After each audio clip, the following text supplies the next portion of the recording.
Welcome to the Lift Your Story podcast with guest Gena Hickman, a survivor. Hi everyone, I am LaurieAnn. I am that gal from Milton, Ontario, Canada, and I am with... I am that guy. I am Roy Miller from Dallas, Texas. Welcome to our Lift Your Story podcast. In this episode, we have Gena Hickman, and this is really interesting because Roy met her through serendipity, and she's coming to tell us about how she is a survivor. Thank you for being here. Thank you for having me. I'm so blessed to be here. Well, it's kind of funny because Gena and I have been friends on Facebook for a couple of years, just liking, commenting on posts. But she made a post and I read it, and I was kind of taken back by it, because she's always got real positive.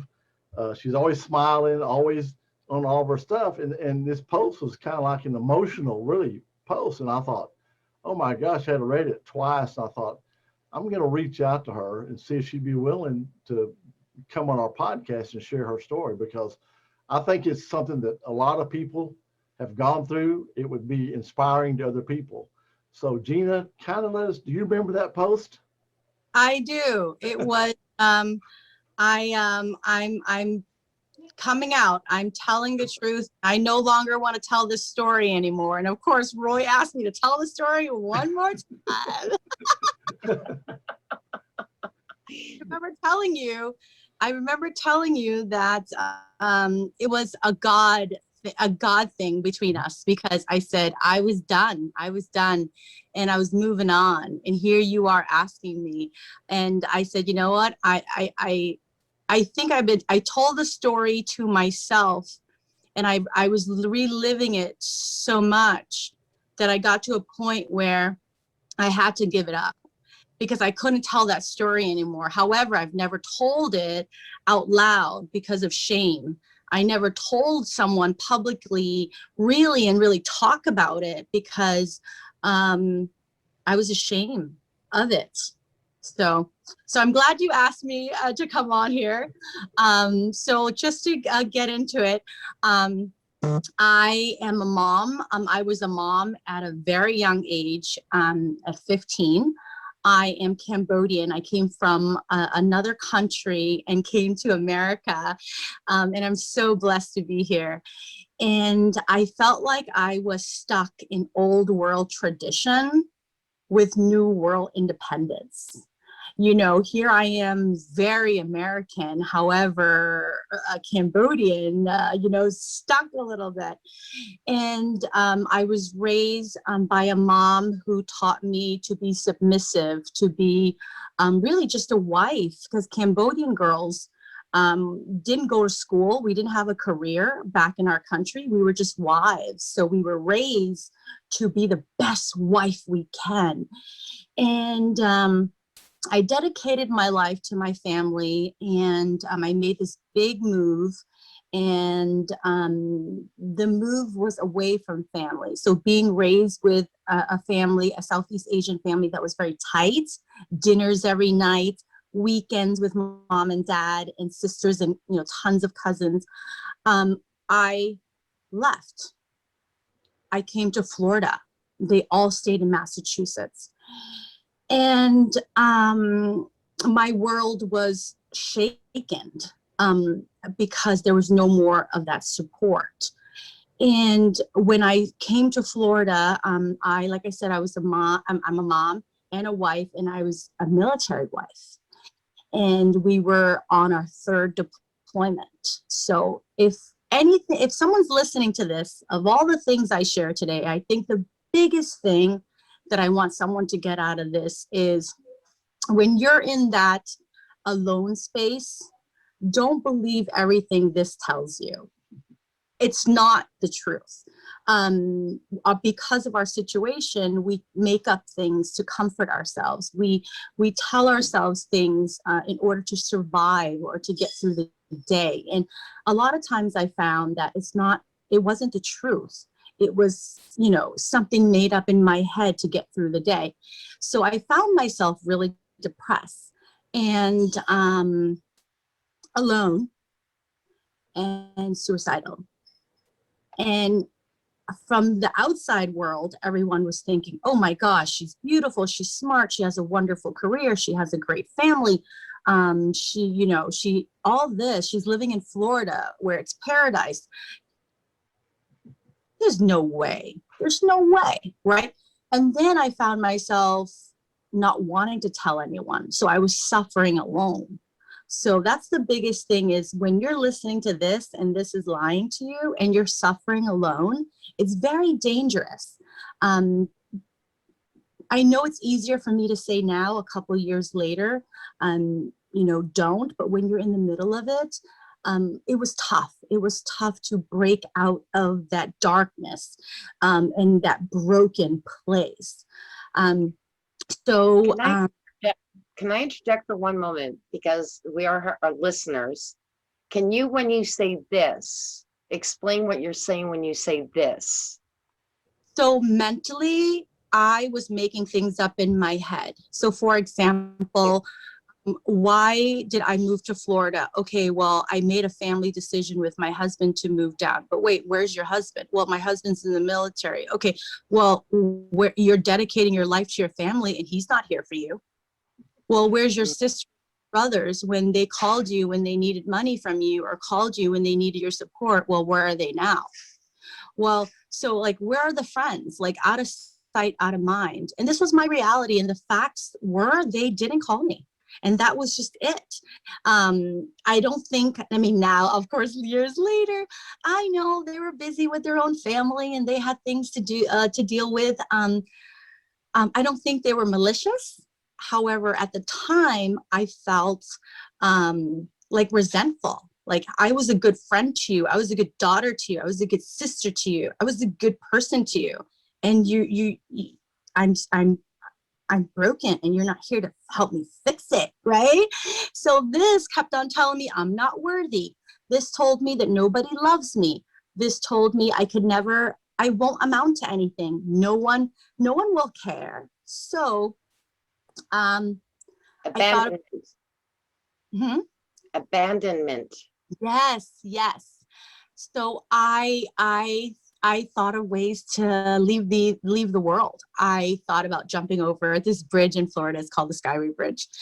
And of course, again, it's like, oh no, you can't just drive off of it. You have to jump, because you can't. You have to jump off of it. And I'm like, okay, if I jump off of it, what if I don't die?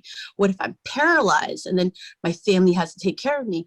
And this went on for a couple of months, where I was so alone, I was so depressed, and it's going to get to a better story later, but I have to give the beginning so people could understand. So I think that's where the heart begins to heal, is knowing where it came from.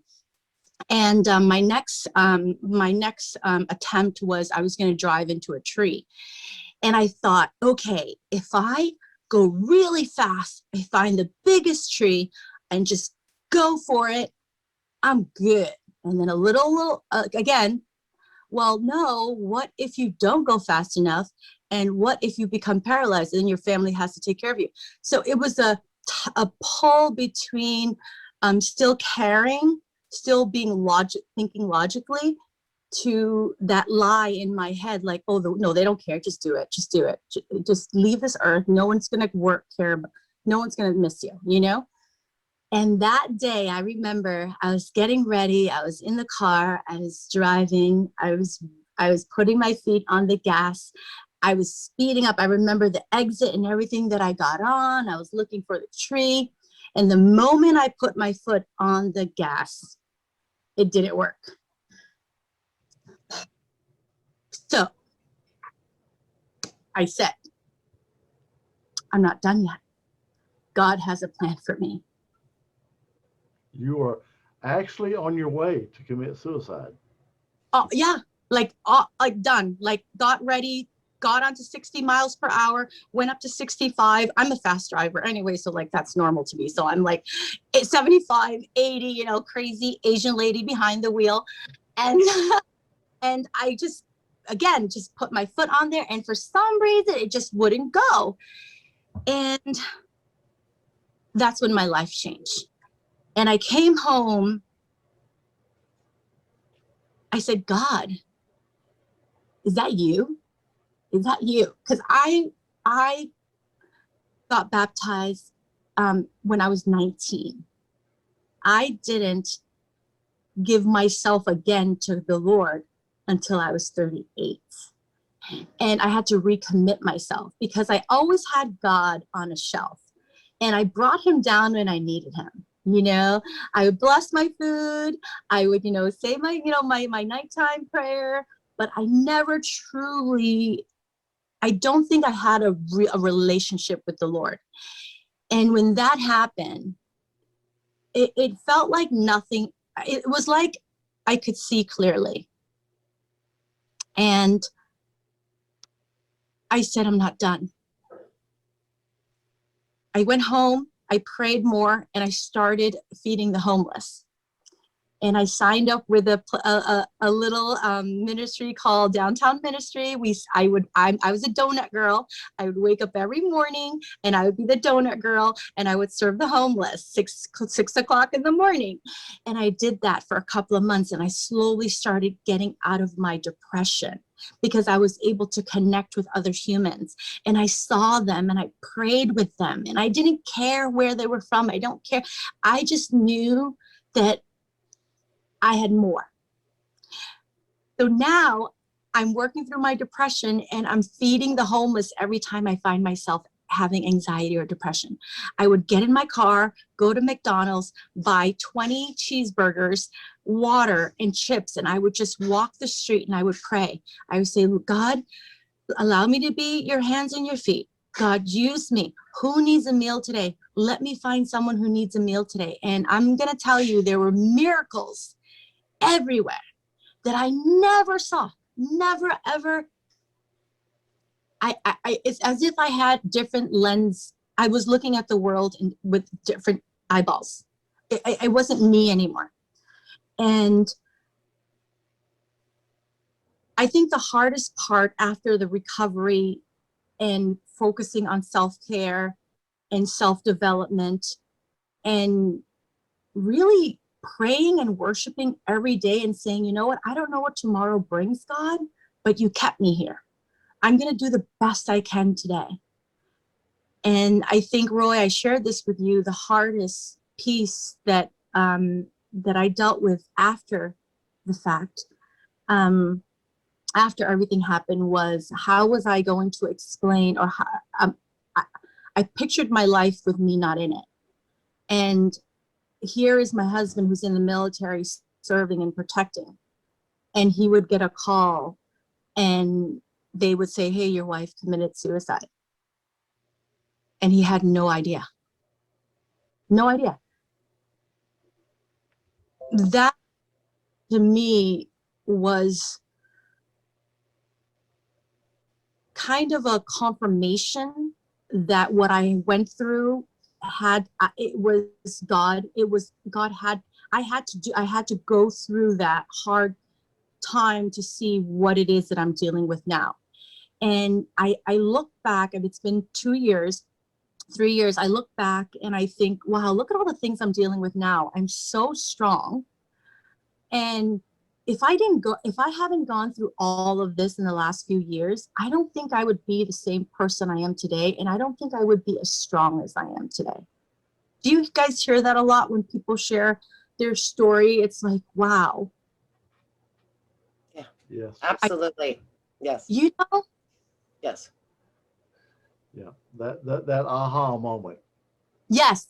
Thank you. Yes. That aha, like, oh my goodness. Like, oh, now I know why. Because since then, I've dealt with a death.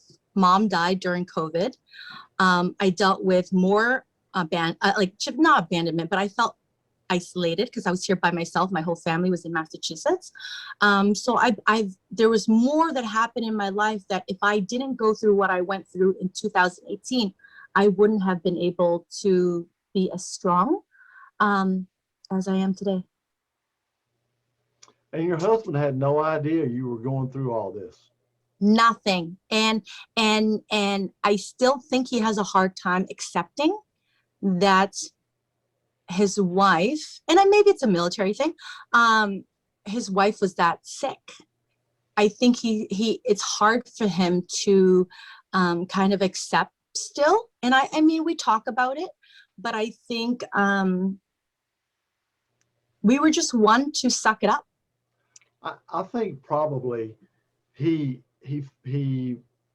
feels bad because he didn't recognize it. He didn't know you were going. So he kind of, I'm sure he probably feels like, oh my gosh, how could I not have been there? How did I not know? You know what I mean? So he may let's just use the word, he may have some guilt because he wasn't there for you, not knowing what you were going through. Would be what I would think. And then there's the other side of it, that as Gena was saying, he's in the military, and in the military, you're kind of a black and white. So there's not a lot of gray in between there. So to try and figure out, why is my wife feeling that way? Why is she thinking this way? Why is she acting that way? To them, it's inconceivable to a certain point. So there's that mindset as well. I don't know which one your husband is, but I know which one my husband was. My ex. and that would have been what his was it's inconceivable to think about any of that. And oh my goodness, I hope my daughter doesn't listen to this, but she was suicidal. I felt those things that you did, exactly that, but I never took a step towards it because I had my children, I had the love, and I always focused on how many people would hurt me. When my daughter was going through it, she explained to me, hers was a little bit more severe, was that she doesn't care about the people around you. At that particular point, there's no thinking really at that point about anything but I just don't want to be here. And so doesn't matter how much you love anybody around you, it's going, they're just gonna go for it. And I apologize for anybody here who's lost anybody from suicide, but my daughter even took psychology, and she goes, Mom, you're never going to get into the mind of somebody who wants to commit suicide really properly. And even her help with therapists and everything, even that was difficult. You were very lucky that you felt God at that moment. And I think that faith does help, because it did help me. And although I brought my children up with faith, they lost it because we went through a divorce. So there was a lot of questions. Why? Right. Yeah. But you kept yours right from the start. Yes, he was on your shelf, but God, your faith, God, was still there. Yes. And then he became, so I just wanted, sorry, I'm talking too much, but this is something that I do need to bring up, that I think really inside of you, really, that your faith really helped you. And yes. I know it helped me, and thank God for that. Well, I think Gena posted this maybe about 2 or 3 months ago when I read this post. And then from that point forward, what I see on Facebook from her, 180, total opposite. I mean, everything is just so uplifting, so positive, and she's killing it in her career. I think you said you had the best month ever last month, right, Gena? Yes. So, I mean, the transition, you can see the transition from her posts. I mean, everything she does, she's always smiling, she's always happy. You know, everything's positive. So you can tell she has turned completely around since then. So I made some notes because I prayed about this, and I have to tell you guys, I was nervous. I was nervous to come on, and I'm no longer ashamed. However, I have family members who can't accept what I went through. I have a lot of people who can't believe, because I'm so optimistic and I'm so happy. This is who I've always been. God's always given me this characteristic and this trait. And I think, and I want to say, it's not always rainbows and sunshine to whoever's watching this. I still battle depression. I still battle anxiety. The difference is my walk with the Lord has shown me ways to cope. I had to do the trauma work. I had to figure out, well, God, why am I this way? And I had to forgive. I was not very forgiving before my trauma. I wasn't. And I remember being in church in January 2018, and my pastor, Pastor Randy from Bayside Church, said, "You were not meant to be alone. God did not put you on this earth to be alone. And you need to have communion with others." And that's when I slowly started sharing little by little. And I mean, it was like pulling teeth because I was still a little very uncomfortable. But I still have those days. The difference now, and I say that sometimes I don't like saying if I could do it, you can do it, because it's so cliche, it's so easy. People say it all the time. It's hard, but I have a schedule. I pray every day. I surrender every day. I stay away from negativity. Any family members who are negative, any friends that are negative.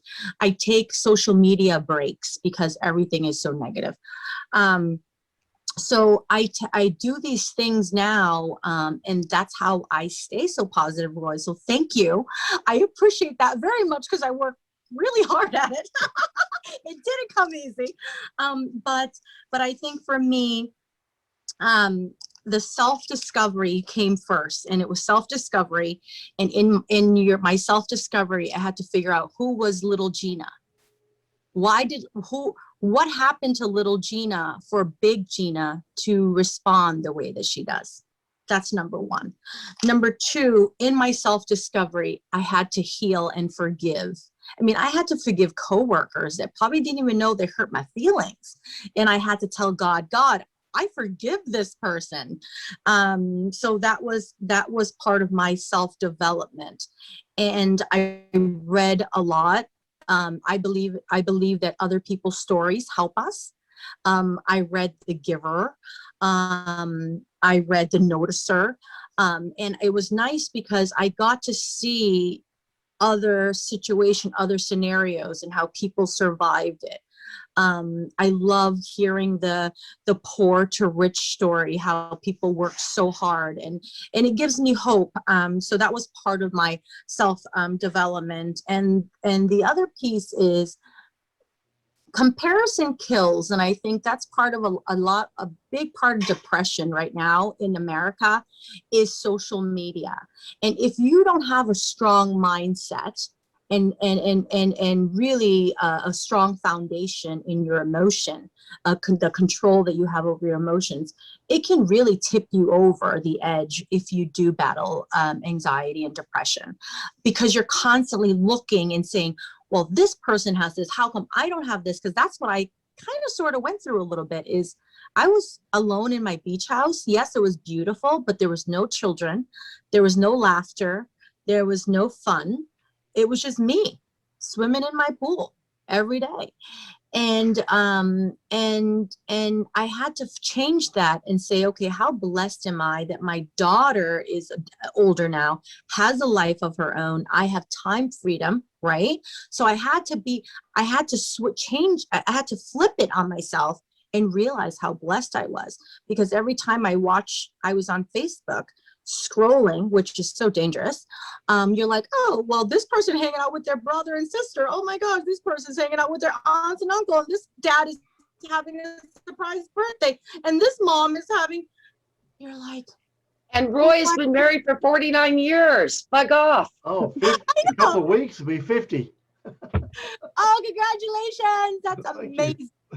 Oh, bless you. Yeah, so I think that's the other piece too, is realizing that self-care and self-love is also, making time for yourself and not feeding into, the I don't want to say evil in the world, but it is, that comparison mindset is so important. But those are some of the important things that I actually made a note. I'm like, I have to share this because I don't want people to think like I'm just healed and I no longer have issues. I'm not suicidal anymore.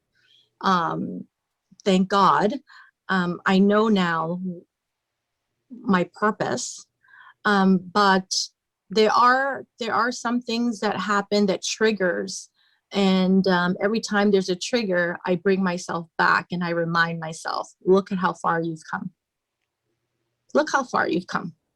So, Gena, what would be your advice to people that are struggling with these same issues you had? You are not alone. Do not think you're alone. Please, please, please tell someone, tell a friend, tell someone at church, tell even a stranger. I know it sounds crazy, but tell somebody, because you are not alone. There's so much shame behind. To me, I feel like there's so much shame because you feel like you failed. You feel broken and you don't want people to think you're broken. You want to have it all together, especially moms. We want to have it all together and we don't want to tell people that, you know, we need a break. We need a timeout sometimes. But you are not alone. Tell someone. I know that there are people who would love to hear your story. People would love to lend their ears rather than hearing something bad that has happened, you know, even if it's to strangers. When we hear things on the news that someone did something or something happened, our heart goes out to them. And I mean, I pray for Facebook people all the time. I'm in a group called the prayer group. I don't even know them, and I'll just pray over them and I'll send them a message. Hey, you know, prayers went up. But yes, do not think you're alone. You are not alone. You are loved. You're thought of. It's interesting because this is the, you know, Roy and I, when we get people on, it seems as if they're like there's, and I have another podcast, but interesting enough, I was telling him, this one lady, Lois, was talking about shame, but also guilt with shame, and which is what you brought up. So shame and guilt. She's a very interesting lady, but very different perspective on it. But they do tend to come hand in hand, and I agree with that, like shame and guilt. So you feel ashamed, but you feel too guilty to even reach out to anybody. So what you're saying here is absolutely beautiful, and thank you for sharing that, because yes, you do need to reach out, whether it's to a stranger, whether it's to, and you know what, sometimes your family, as long as they're not the toxic part of your family, but some good parts of your family, they're good to speak to because they know you and they go, wow, and it's nice for them to open up and they'll accept you with it. So don't discount family, but just make sure you pick the right person. Yes, absolutely. Yeah. Absolutely. I totally agree. Yeah. Oh, you're awesome. I think this is a great story. Absolutely. Yeah. I thank you so much for doing this, because your story is incredible. And I think it's going to resonate with a lot of people. And I believe it's going to help people. Oh, thank you, Roy. Yeah. Absolutely. I agree with him. And thank you so much for sharing it. You know, I know you're worried about it, but hey, don't worry. Don't worry about it. It was great. It was amazing. Oh, thank you, Roy. I appreciate that. And to my introduction, we were talking about serendipity. You and Roy met with serendipity, and so did Roy and I. We have never met each other in person, and yet we've known each other for 2 years. And he is, yes, my listeners, my co-host is one of the most wonderful humans I've ever met. So thank you. And he's going to not take that properly, but seriously. And I've got to give it to his wife. You know, meeting beautiful like women like you are. She's awesome. She really is. Like she says, nobody else will have me, so she's not worried. So, yes, and to our listeners, yes, Roy is going to be 50 years married. I'm envious. I was married 15, was with mine for 22, very sad divorce. Still love him in a very different way than I can explain, with 3 beautiful children, so I don't regret it. But congratulations. I think that's awesome. Yeah, that is awesome. Oh, Roy, you're amazing. Right. Okay, Gena, we really do appreciate you coming on. I really loved your story. I mean, even when I read it before, but for you to come on and really share it with people, I really do appreciate it. I know it took a lot of courage for you to do that. Yeah, you know, I have to add one more thing. My husband is still in the military, and he's super private. So, anytime like I share anything, he's like, so, make sure like it's not this, so. Don't give away any classified secrets. Now, Gena, are you starting anything? Is there any way that people can get a hold of you if they need to talk to you, or are you just at the beginning of this? But if you are, we want you to come back. But in the interim, is there any way, like, are you starting a book? Or just tell us a little bit about if someone can reach you. Do you have a website? Yeah, so I am partnering with someone from church. She have been working with addicts, 20 years. She and her husband is a counselor at a Salvation Army. It's a God thing. Again, I feel like it's a God move. It was, a holy hookup, if you want to call it. Sure. We could do that. I love it. Asked me if I would partner with her and help women. So I'm being invited to like Salvation Army and things like that. I am going through another stage in my life right now. I'm just getting over the death of my mom. So I feel like there's a little bit more work that God is doing in me, but that's the best, right? When you're going through something and sharing with other people, they're like, oh my gosh, I can relate to that. But nothing big. I go to work. I have a 9 to 5. I do have a side hustle that I try to uplift women with makeup. Hey, there's nothing wrong with that. Yeah, but seriously, if there's anybody that you want to have contact, you go to your website, just let them know here, because this is what our listeners are really all about. So what is your website, or even an email address where they can reach you if you're comfortable doing that? Let our listeners hear it. So I have an Instagram. It is Fabulously Gigi. I have a Facebook, Gena Hickman. I do have I don't want to promote my business because they can always find that after when they find me on social media. But because I feel like it's more like, how can I help? If my story helps anyone and they want to reach out to me, you're welcome to find me on Facebook. I love connecting with people on Facebook. I think I found some of my best friends on Facebook. Even though we've never hugged each other in person. One's from Canada that I finally got to meet, but we were friends for a couple of years. And then one in Georgia. So I love connecting, and I love FaceTime. I love Zooms. I love all that because I think this is so necessary. But the biggest thing is, if anyone has any questions with what I went through and how I got over it, and you need some support, or you just need someone to talk to, I'm your girl. Awesome. And by the way, that's Gena is spelled Gena. Yes. Yeah, Gena. So, okay, Gena, thanks so much for being with us. It was a pleasure having you, and we'd like to have you come on maybe sometime in the future again. Absolutely. My pleasure. Thank you so much, guys, and you have a blessed night. Yeah, You too. Thank Bye-bye. you. Thank you for listening to this episode. Be sure to visit us at lifterstory.com.